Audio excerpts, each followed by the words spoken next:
Salut les amis, nous sommes rendus pour un épisode de EuroSD et UJPI. Comme vous le savez, à chaque fois, je fais des analyses pour vous aider à comprendre comment se passe le marché et à visualiser mieux les choses. Si vous avez de la difficulté avec vos analyses, que vous êtes un peu perdu, savoir ce qui se passe dans le marché, bien moi je suis là pour vous aider en vous montrant justement mes analyses. Si vous ne me connaissez pas, je suis Sergio de Forex Vision Academy. Je suis ici pour t'aider à comprendre le Forex et à devenir un meilleur trader. Bien sûr, si tu n'as pas eu la chance encore de donner un petit like ou subscribe, ce serait très apprécié. Comme tu le sais, je fais des vidéos d'analyse et aussi pratiques pour t'aider à comprendre sur la théorie et la pratique et devenir un meilleur trader. Et bien sûr, avant d'aller plus loin, les amis, on va aller tout de suite à l'introduction. Damn.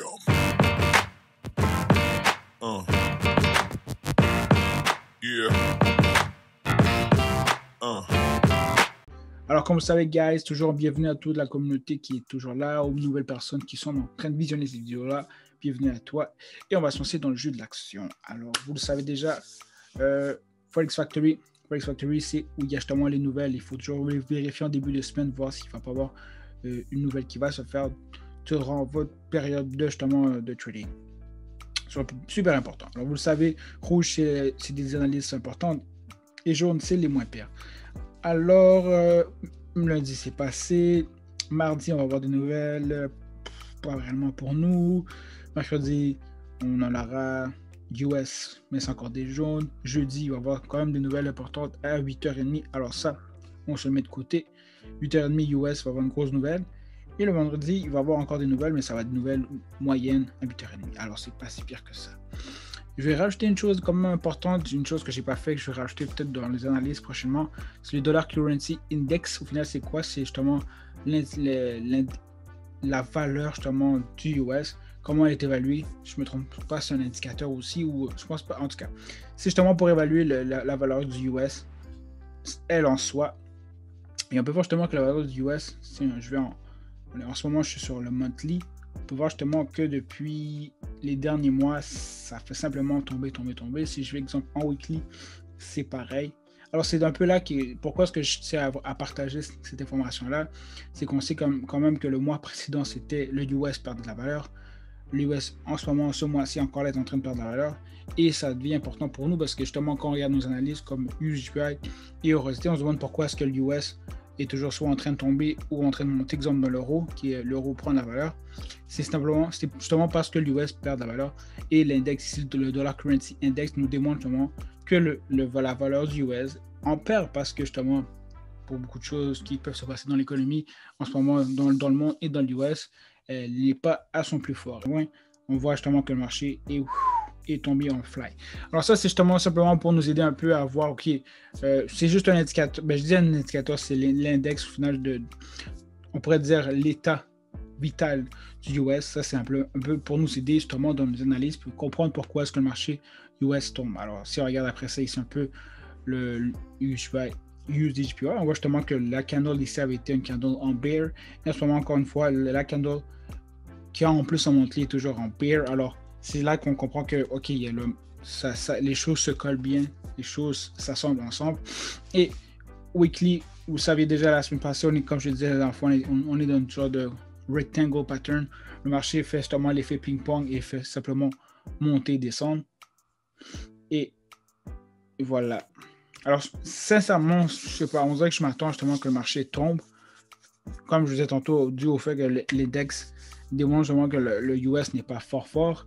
Et on voit vraiment qu'il y a commence à avoir quand même beaucoup de mouvements en descente. Ce que j'aimais beaucoup, c'était lui en catage. On voit qu'en catage, il y a la ligne ici que j'ai placée. Et on voit justement que le marché a comme brisé la ligne, mais ça c'est en guillemets parce qu'on voit pareil qu'il y a le rectangle qui est respecté depuis le début. Alors, c'est quand même, il faut vraiment, il n'y aura pas de surprise, il faut vraiment attendre que le marché soit perce ici, ou sinon perce ici, vraiment pour pouvoir vraiment passer à l'action. Vous savez qu'il y a toujours une possibilité de faire des transactions dans le rectangle pattern. Toujours faire très attention, soit rentrer ici en buy ou entrer ici en sell, mais c'est à vos risques et périls parce que le marché peut après ça changer de direction et vraiment aller vers le bas ou aller vers le haut. Mais vous savez que les endroits ici, buy et sell ici, c'est les meilleures opportunités. Si je recule un peu, on voit justement que cette ligne-là, je l'avais quand même placée depuis très longtemps. La ligne était placée vraiment depuis le début du 5 janvier. Je l'ai montée jusqu'ici et justement, elle continue à monter. Alors, cette ligne-là est quand même importante. Ceux-là sont je les garde simplement parce que j'aime bien garder les trendlines. Mais la ligne en ce moment qui était pas, c'est celle-là, c'est trend là. Mais il n'y a pas eu vraiment il n'y a pas eu réellement de gros mouvements depuis les dernières semaines. Comme je vous dis, ça arrive, c'est ce qu'on appelle un genre de consolidation rectangle. Le marché est un peu indécis, alors le marché va être toujours plus long. Dans ce genre de période-là, je vous conseillerais toujours de peut-être vous focaliser plus, en apprendre plus sur Forex, aller chercher d'autres choses, de ne pas faire des transactions simplement pour vouloir en faire, mais attendez vraiment d'avoir un bon entry. Si vous ne voyez pas d'entry, faites d'autres choses, fermez la journée parce que c'est dans ce genre de moments-là que vous allez faire justement des erreurs à vouloir justement rentrer dans le marché lorsqu'il n'est pas encore développé à une transaction ferme. Alors, je vais passer à la prochaine EURUSD. Par contre, pour EURUSD, on voit quand même beaucoup plus de choses significatives, quand même plus importantes. Ce que j'aime beaucoup, c'est sur le monthly. On voit déjà ici que le monthly, le mois précédent, avait quand même bien monté. Je m'attendais justement que le marché aille justement manger ce monthly-là. Mais quand on a pu voir dans l'index, on voit justement que la valeur du US est en train de tomber quand même assez fortement. Et le mois qui est en train de se suivre démontre justement que c'est toujours en rouge. Alors, tout à fait logique que l'euro prenne la valeur et le US perde la valeur. Comme je disais, je m'attendais justement que le marché, que ce monthly-là soit un bear, mais dans ce cas-ci, le marché est en train de faire un bull. Et on pourrait s'attendre réellement que peut-être cette fois-ci, pour de vrai, parce que je m'attendais que ça soit là, le marché réellement brise la structure à long terme. Et ouais, j'ai dit à long terme parce que si on recule un peu, c'est ça au final, la trendline que j'ai placée. Là, c'est une trendline qui date depuis 2008. On voit qu'elle descend jusqu'ici. Le marché a retesté. Alors, si le marché décide vraiment de briser cette ligne-là, ce qui va être important, c'est de voir si le marché trouve une zone de support et va continuer à monter. Et de là, on pourra justement se dire que le marché à long terme n'est plus depuis 2008 en bear time, mais maintenant le marché a changé et il sera justement en bull time pour une première fois depuis presque 10 ans. C'est pas plus. Alors, ça serait quelque chose à vraiment garder un œil ouvert. Mais si on commence à descendre un peu, on peut voir justement que le weekly, plusieurs justement chandelles en bull qui ont été formés, les peu qui ont été formés en bear ont quand même été assez petites, ce ne sont pas qui ont fait des doji ou des hammer. Alors, quand même beaucoup d'indications que le marché pourrait changer de direction. Sur le moyen terme, on peut voir pareil que le marché monte, descend. J'ai peut-être pas réussi à... Je mettrais peut-être au moins ça ici. Ce qui serait pour le court terme, on voit pareil que le marché fait up, down, up, down, up, down. La structure n'a jamais réellement changé. Juste mettre ça en catage.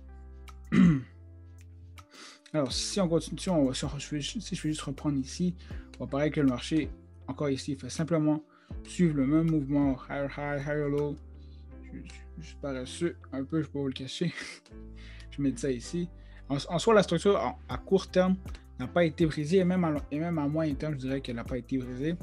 Alors, on voit vraiment qu'il y a un développement qui se crée vers le haut. Je me suis justement placé une ligne ici bleue et une ligne jaune ici, parce que ça, justement, c'est la zone de support que le marché, on peut voir ici, a retesté déjà à deux reprises. Je m'attendais justement que le marché descende déjà cette fois-ci, parce qu'on peut voir dans le weekly que la semaine passée, le marché avait formé justement ce canal-là et avait fait justement une grosse wick et a redescendu. Mais on peut voir, on s'attendait justement que les exhausted buyers c'était terminé, mais on peut voir pareil que cette semaine, on commence déjà le début de semaine et on voit déjà une bonne pulsion du côté des bulls. Alors on pourrait peut-être réellement s'attendre à voir justement une continuité parce que si on voudrait réellement voir un changement de direction, il faudrait vraiment que le marché descende ici, fasse ça ici et on a notre entry ici, ce qui ferait justement la brisure de structure, le retest et après ça ce serait l'entry. Dans ce cas-là, le marché ne semble pas le faire parce qu'on a vraiment un bon support dans ce cas-là, dans le daily. Alors, même moi, je m'attendais réellement à me voir justement dans un bear time. On dirait vraiment que le marché n'est pas parti vraiment pour un bear time. On peut voir pareil plusieurs canaux quand même très forts. Ce qui va être vraiment important ici, c'est voir est-ce que le marché va réellement être capable de briser cette résistance-là, cette zone de résistance. Si oui, ben, on va vraiment vers le haut. Mais ouais. Une chose aussi importante dans ce mouvement-là, c'est vraiment dans la semaine passée, si on regarde un peu le daily, on voit vraiment que je mets une ligne ici, qui est vraiment cette ligne-là qu'on parle à court terme. Ça, c'est vraiment la trendline à moyen terme. On voit que le marché a réellement brisé la trendline, a trouvé une zone de support et a continué à monter. Alors, on peut déjà se dire vraiment que la structure est en soi à moyen à moyen terme a été brisé, mais je veux vraiment avoir les bonnes confirmations. Ce qui m'importe vraiment ici, c'est vraiment que le marché démontre vraiment une réelle montée. Et comme vous le savez, il y a ce support-là ici en daily. Alors, tant si longtemps que le marché n'a pas passé cette zone-là en restant, on dirait que je suis encore un peu sceptique. On peut pareil confirmer qu'à moyen terme et à court terme, le marché a réellement changé de direction. Mais je veux vraiment voir et être sûr que les choses se passent ici. Alors, c'est vraiment cette zone-là ici, pour moi, qui est important en ce moment de savoir est-ce que le marché va le briser, mais je ne serais pas surpris parce que le marché, la structure à moyen et à court terme est en train de monter. Alors, ouais, alors en ce moment, nous sommes en bull time pour EURUSD, je pense en bear time, hashtag consolidation pour UG. Alors, ouais, je ne vais pas caler de TP, les profils terrain parce que je trouve que c'est encore euh, comment dire ça, un peu trop tôt pour pouvoir caler des bons sets comme je l'ai fait tout le temps. Mais soyons patients, les gars. Je sais que le marché est un peu lent en ce moment, mais les choses vont vraiment se clarifier, perdre justement de la force. Alors, j'espère que ça a pu vous aider, les amis, dans ce que je vous ai donné. Je serai toujours là pour vous aider. Et je m'excuse si je n'ai pas fait de vidéo la fin de semaine. Je suis en ce moment en déménagement. Alors, c'est la raison pourquoi il n'y a pas de vidéo. Je suis en train de déménager. Je pars dans une semaine. Alors, je m'excuse s'il n'y a pas de vidéo. Je fais de mon mieux pour essayer de vous en faire prochainement. Donnez-moi une petite chance et je vais arriver. Et sinon, je vous dis un gros merci et passez une bonne semaine. Au revoir.